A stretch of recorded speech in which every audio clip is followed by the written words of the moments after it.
the trip was reduced by 200 km per hour and the time of flight increased by 30 minutes. Find the duration of flight. हमें question में कह रहा है कि in flight of 600 kilometre aircraft का जो speed है वो बैड वेदर की वजह से क्या हो जाता है, स्लो हो जाता है, और एवरेज स्पीड जो है ट्रिप की वो 200 किलोमीटर पर आवर कम हो जाती है। जो टाइम ऑफ फ्लाइट है वो कितना बढ़ जाता है, 30 मिनट। तो हमें क्या फाइंड करना है, ड्यूरेशन ऑफ फ्लाइट। तो सबसे पहले हम जूम करेंगे, let the original speed of the aircraft कितना मांगे, x kilometre per hour. After reducing 200 kilometre per hour, new speed of aircraft क्या हो जाएगा, original speed minus 200 kilometre per hour, यानी कि x minus 200 kilometre per hour.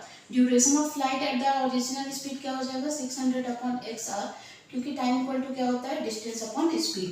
Duration of flight at new speed क्या हो जाएगा, 600 upon x minus 200 hour. Question में कह रहा है कि duration of flight at new speed equal to क्या हो जाएगा, duration of flight at original speed plus 30 minutes.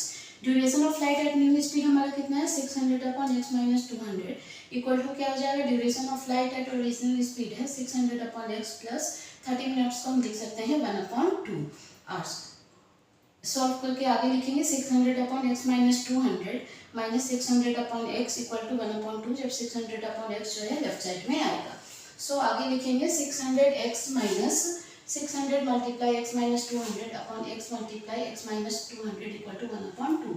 So 600 x minus 600 x plus 1,20,000 upon x square minus 200 x equal to क्या आ जाएगा, 1/2 प्लस 600 एक्स माइनस 600 एक्स मिलके क्या हो जाएगा, 0। So 1,20,000 upon x square minus 200 x equal to क्या हो जाएगा, 1/2।